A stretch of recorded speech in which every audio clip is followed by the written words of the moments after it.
Nice, Scotty. Just hanging out with some of my friends.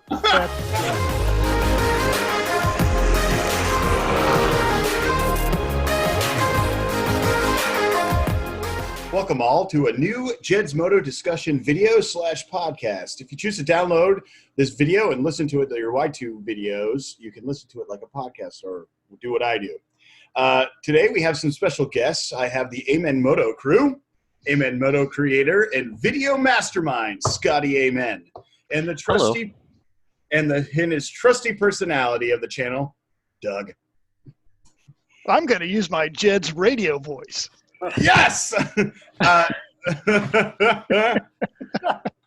Cut. Also joining us for this discussion is Mr. Dr. Scott Light. So today we'll be discussing about the water-cooled Triumph Bonneville T120.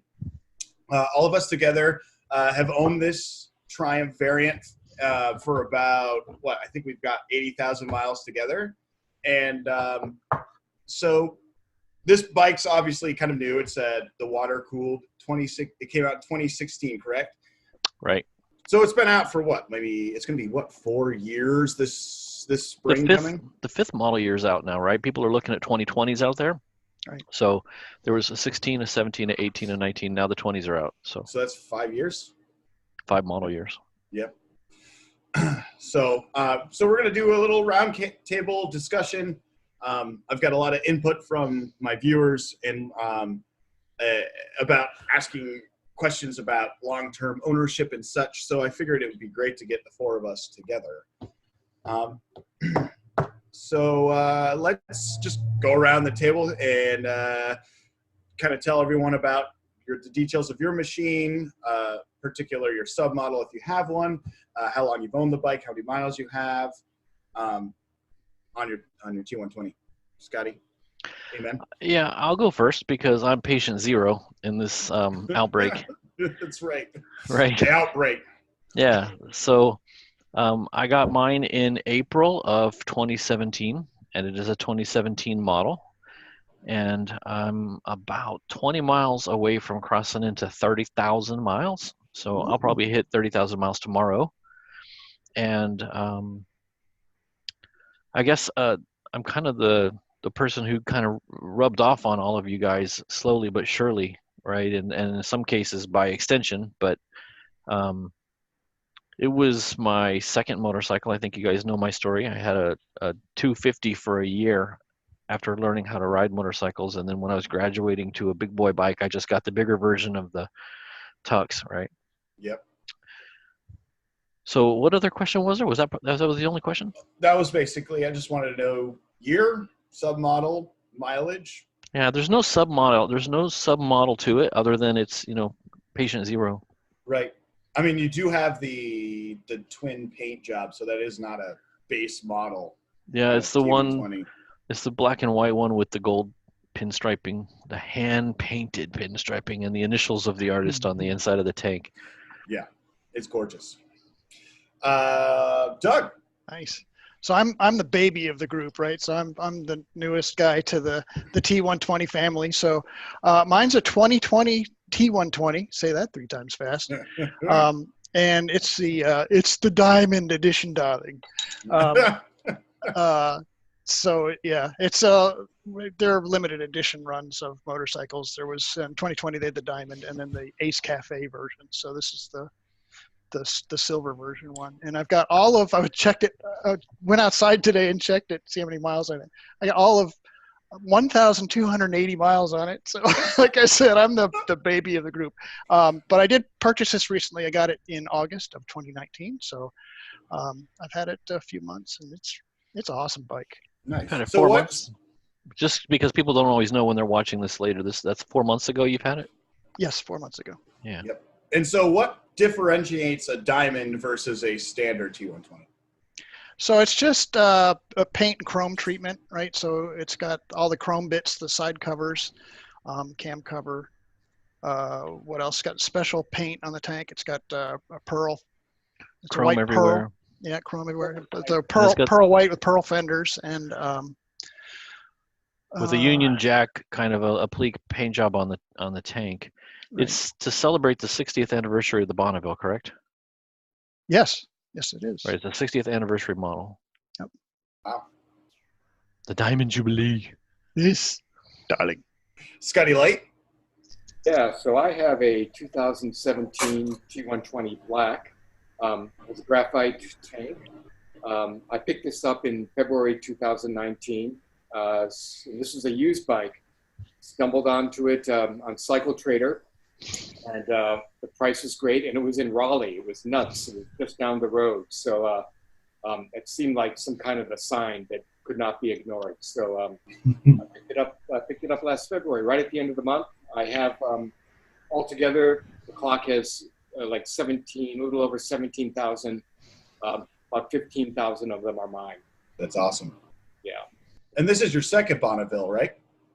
Yes, there was a street twin in my past, which I love dearly, and then managed to drive it into a sinkhole just over a year ago. This was a year ago, December 3rd, and I'm lucky to be up walking around, I think. But I was back on my tux, and Scotty Amen was a big inspiration to me in many ways, it seems. but then this T120 popped up on Cycle Trader, and so I jumped at it. Yeah, it seemed like you got a really good deal on that. It was great. So the black, now that is all black, no chrome? No chrome. I mean, there's the brushed aluminum on the throttle body, but everything else is matte black. So it's pretty stark, but that graphite tank, relieves that that monolithic black quality. I really dig it. Yeah, it's a really pretty bike. When I was actually looking at buying my T120, I was actually looking at a black one just like that, but I ended up settling for a standard 2018 T120. It's just standard bike, but I've done some mods to it. Yeah. And I bought it in April of 2018, and the bike now has 45,000 miles. So by my count, we are at 95,000 miles collectively. There you go. Wow. So we're nearly 100,000 miles. So who slacked off this year to not get us to 100? Doug. That would be Doug. Sorry. So between Doug and Scott, they've got 20,000 miles between them, basically. Mm-hmm. And then you and me are 45 and 30. So that's 95, almost 100. Almost. That's kind of why I wanted to have this discussion, because I think between all of us, we have a lot of riding experience on this bike, and I think it'd be good for people that are interested in the T120 or want to know a little bit more. We can really offer a little a variety of riding experience. And let me throw out too that you may, if you're watching this and you don't know us, you may be quick to dismiss Doug's opinions because he's had his bike 4 months and 1,000 miles. But the entire time that I've had mine now, 2.5 years, he's been riding in front of me. And, all the work we've done on the bike, he's been there in the garage. He basically won't let me hold the wrench. So he's worked on my bike pretty much more than I have. And he knows as much about my bike as I do. So he's got tons of knowledge about the bike, even though he just finally got around to buying his. Just keeping up with the Joneses. Yep. And I mean, I'm a bad influence. Yes. Oh, man. So I guess I'll just go around the circle. Scotty Amen, what do you use your T120 primarily for? Nothing. It just sits in the garage. It's just a bowl, case queen. Poopies. Just a trophy. No, it's my only vehicle. I drive it to work every single day. And so I put about 100 miles on it a week, just going to work and back. And it's just the way I get around. It's fun for the weekends when we go do nice long trips around the state and stuff like that. And I took it on that nice long trip in June. But basically, it's my daily transportation. So I'm fortunate to live in a state that doesn't have a non-riding season. Yeah. So I can ride year round. You just ride. Mr. 80 degrees today. In December. Doug? So the T120 for me is my Sunday go to meeting bike, right? So like I mentioned earlier, don't have a lot of miles on it, but it's the bike that I get on when I want to get out and just kind of putter around a little bit. And I've been riding a lot with Scott Light, and it's not my workhorse bike; it's my fun bike. Mm-hmm. For me, I ride maybe 100 to 300 miles on weekends, usually with Doug, and I commute when I can. So it's not my daily bike. I'll run any errand that my wife wants to send me on. She knows that she can get me to do anything if I can do it on my bike. So I use it during the week as well, but I put most of the miles on during the weekends. Last summer, I did take a week-long trip out to Western Carolina, and that was fantastic. That was a great way to get to know the bike. Mm-hmm. Scott will grocery shop one item at a time. I was like, you probably have become very versed of the grocery stores in the other county next to you. So I live in the Great White North, and it really is white right now. And I can only ride 8 months a year. That's basically what I say. I probably should safely ride 7 months a year, but I ride 8. And it's my daily rider. I do big tours. I go to North Carolina to see my buddies down there, and I go to Florida to see my buddies down there. And so it's my touring bike. It's my freedom. It's me. That's what my T120 is, and that's what I use it for. What do you do with your bike, Jedz? I exist on it. I exist on it. I really do. Well, we should add, Jedz, that you are a 100% motorcycle commuter during the summer, right? You take your car off the road and you're 100% motorcycles, just like Scotty. So yeah, my car goes on the back. My car spends more time on the battery tender than my motorcycles. There you go.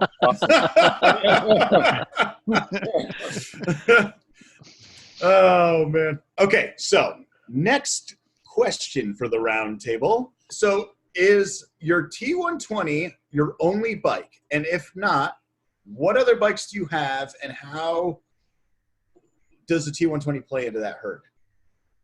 Scotty Amen. My T120 is the only bike I have. I'm sorry. He's only For now. Yeah, that's what we hear.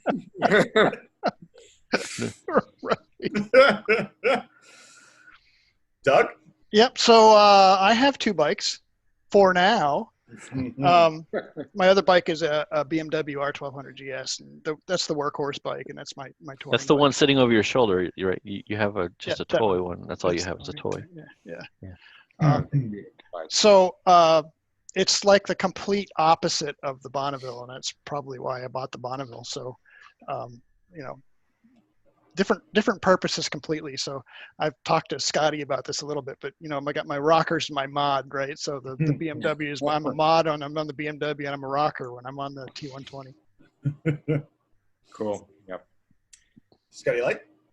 Yeah, I have my starter bike, my Suzuki TU250X, which again, it was the same one that Scotty Amen had a 2016 model, burnt orange, fox orange, I guess was the color, and I think that has about only 13,000 miles. So I have more miles now on my my T120 than I racked up on the Tux, but I have to say I hardly use it. Once in a while I'll just take it out just to run it, but I spend almost all my time now on the T120.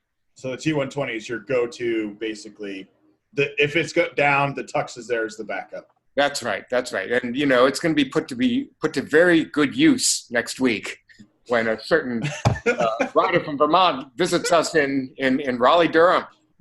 Yes. Is that the plan? He's gonna ride your Tux while he's visiting. Yep. Is that the plan? He's gonna clean it out for me. That's right. Mine still runs, so I mean, I can't break it. I know you can't break that bike. Lord knows I've tried. So. I mean, the very first time I ever met Jedz in my life, he was posting on a forum about how he completely just ripped out half of the engine on his Tux and put all this other Tux stuff into it, and it's still living. He made it a scrambler, right? You turned that into a scrambler. Yeah, it was an off-road bike, and then it was This the was when he was. Scrambler, and This was when he had ripped out the secondary throttle body and scared all the no. old men on the forum. now they're like, oh, It I pops made wheelies now. Yeah. We don't need that thing. You don't need that. Rev, drop. As for me, I have 3 motorcycles currently. A Suzuki TU250X, which I think is kind of like the tying, the fabric that ties us together, because I think we all have had good saddle time on the Tux, and we can all say that the Tux is a phenomenal little motorcycle.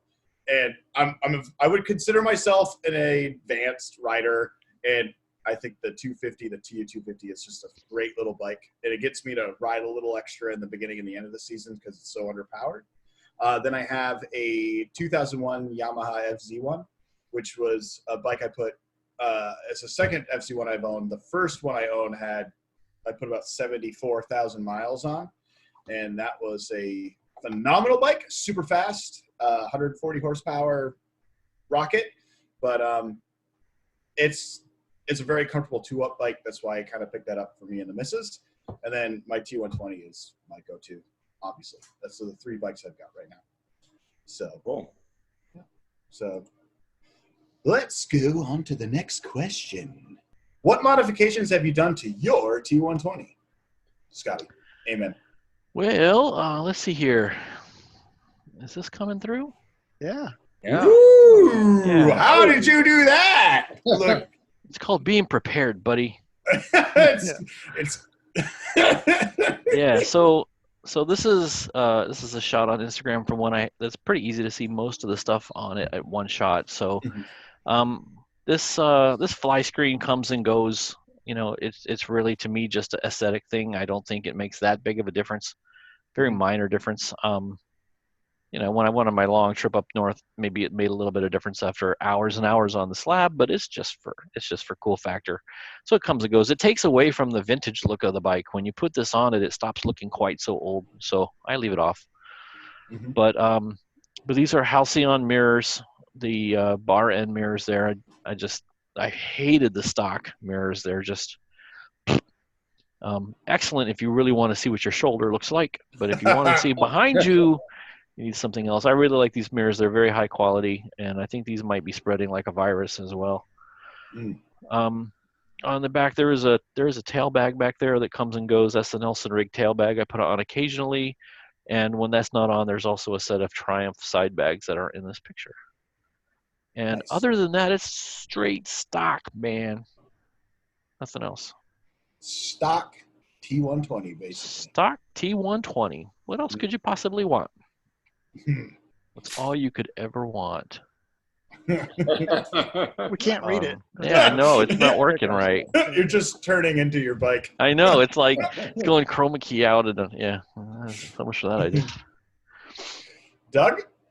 So I don't have a picture with my Farkle. So it's, had the bike only 3 or 4 months, but Scotty knows me and I can't leave a bike alone. So I've just been doing little cosmetic type things, but the Halcyon mirrors I've got, I put chrome engine guards on it. None of that's in this picture.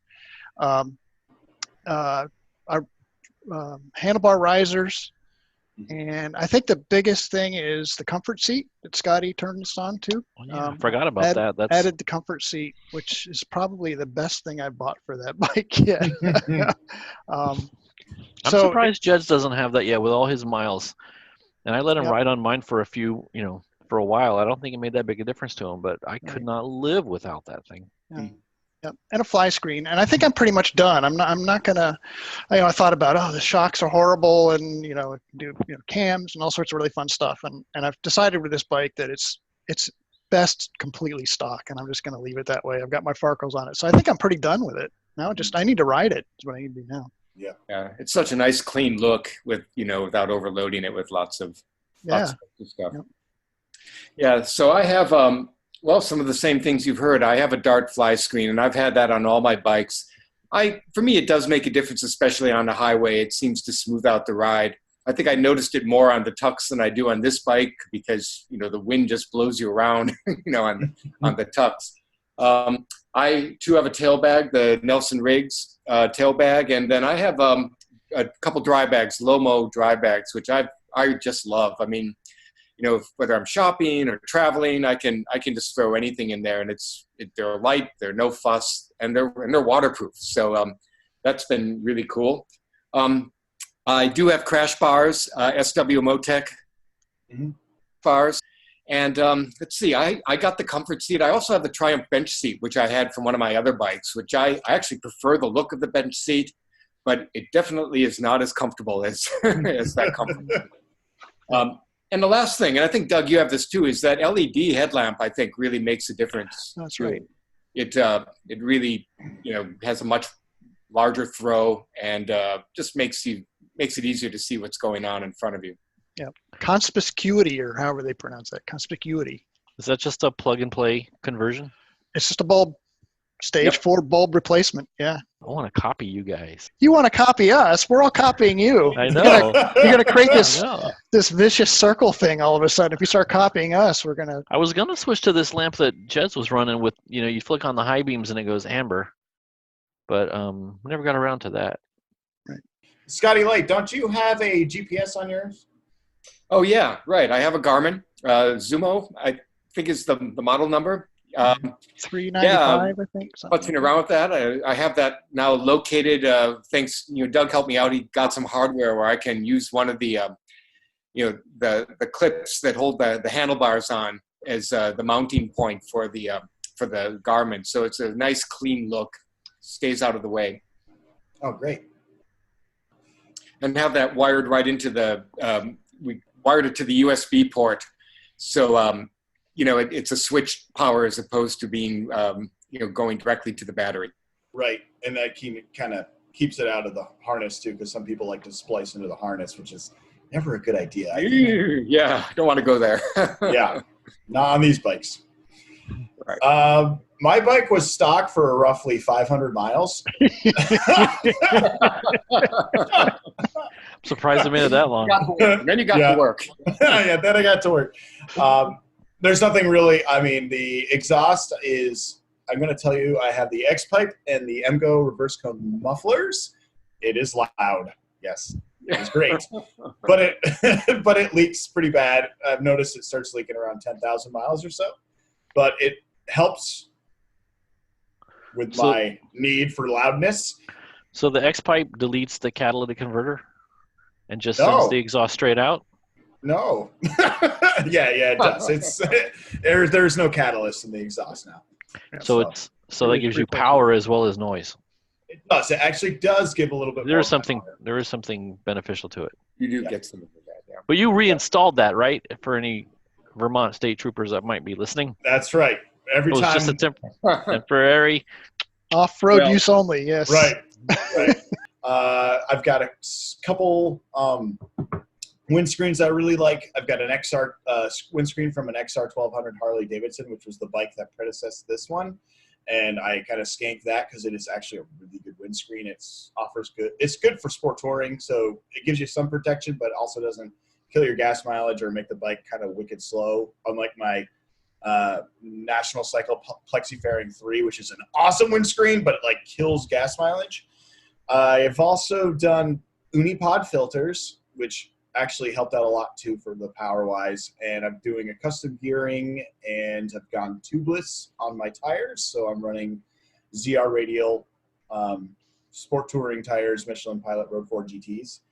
And that's basically all I've got. And the LED headlight, I did that right off the bat as well. Top box. Oh yes, I'm running a KG rack. I got off a parts bike for like $200. The bike for $200. I got the rack from it. It's a KG rack from like 1981, and I have a Givi top case mounted top case plate, and I use a Givi top case for my storage, and it's probably like the best mod I've done. Oh, and I also have factory installed cruise control. Yes. Nice. And rear shocks. You did the rear shocks, which I think is the biggest improvement you did to your bike. Yeah, I've also upgraded the suspension. The forks have been redone, and I've done the rear suspension replaced the shocks with progressive shocks from a Harley Davidson Sportster, and 1200. Can't remember the submodel, but because there's a million of them. But it's definitely made a big difference. And then the steering stabilizer, it holds lines as well as my FZ1 for sure. And you replace the engine covers, right? The stock I did. brushed aluminum with a nice, pretty polished chrome. Yes, and that was a great investment because I'm pretty sure my chrome ones would be pretty scuzzy right now with the salt and stuff in Vermont. If you had the stock ones, yeah. Yeah, and I also have Givi crash bars because I couldn't find chrome ones when I was looking to buy them at the time. Doug, I need that link. I forgot to tell you guys, I did install a GPS. I take this and I just put this right on the. That's my GPS here. I just whip that out, and as I'm when you're going to Mordor. riding down the road, yeah, exactly. Right. So you don't have very much on your bike that's stock. Honestly, there's really not that much left behind. No stock. No, just I mean, the motor itself. The cams are stock, and everything else is stock. You talked about your sprockets. Mm-hmm. Sprockets. I changed those. Running I started out with a Thruxton gearing setup, and it's just a tad too high for it. Mm-hmm. So I did I'm running the 17-tooth front, which is the stock size for the T120, but I'm running a 43 rear sprocket, steel sprocket, because I ripped the aluminum rear sprocket out last time. So wow. I'm on my third. I don't know how it happened. I don't know. It's not my fault. It only stops at this twist, you know. So I'm on my third set of chain and sprockets. But it's pretty fun.